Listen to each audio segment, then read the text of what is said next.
I remember going to see The Post in early 2018 and I really liked it, certainly more than I thought I would, but I haven't seen it since despite owning it, and when I sat down to watch it again, I wondered if it would still hold up because the movie seemed tailor-made for the time it came out. This is a movie all about freedom of the press that came out at the end of the first year of the Trump presidency, when terms like fake news and verbal assaults on the media became common before we went up to physical assaults the next year. But it's 2022 now, Trump is gone, so I thought maybe the movie wouldn't be as interesting, but thankfully it still held up pretty well. I would actually say this is one of my favorites of Spielberg's Oscar stuff. The war in Vietnam is dragging on, and the American people are wondering how progress is doing. The Secretary of Defense says they are optimistic and making great progress. However, in secret, he says the war is hopeless, and military analyst Daniel Ellsberg, played by Matthew Rhys, finds secret government documents saying America has been interfering in Vietnam since the Truman administration and leaks it to the New York Times. Meanwhile, Washington Post owner Katharine Graham, played by Meryl Streep,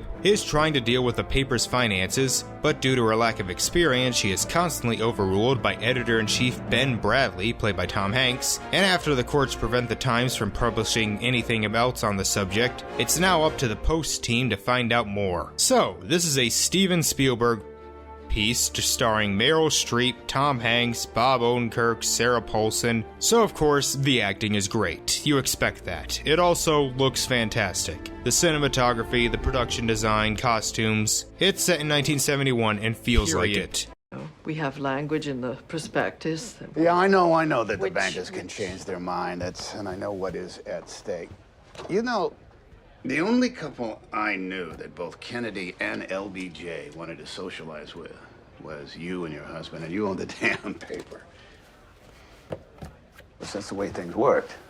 It is really well edited. Similar to Spotlight, which one of the writers also co-wrote that film, this could have turned out so boring, but they managed to keep a pretty good pace, for the most part. There are a few lulls, but not many, and it manages to keep it below 2 hours. There is a feminist message in there, it doesn't shove it down your throat, but the movie makes it clear that she is out of her element, a woman who is heading a big newspaper surrounded by men. Even when they aren't being openly sexist, there's just this atmosphere and tone that makes you feel her isolation as a woman in a man's world. From being talked over, to them not listening, to being the only woman in the room. In a post-Me Too world, we've gotten plenty of these kinds of movies, some good and some bad. This is one of the better ones. It manages to not beat you over the head with it. And I like the character. The reason she's the owner is because her husband, the previous owner, committed suicide. And it does affect her. She does find it hard to be the head of the company. The paper is struggling and is always behind the times. Like, actually behind the New York Times on breaking news. So that adds a lot of tension, as if they don't break this story, the company might go under.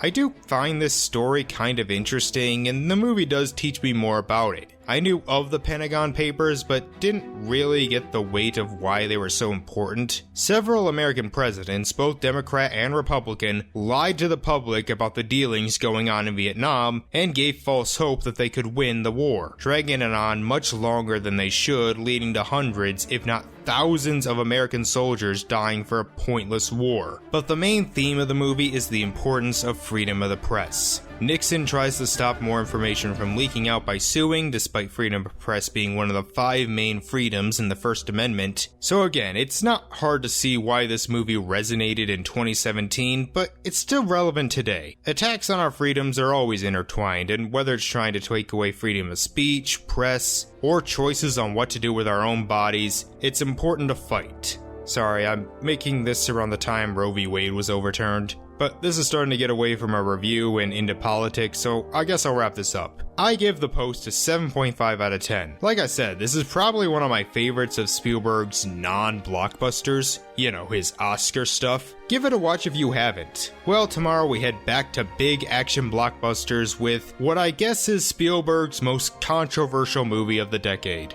See you then.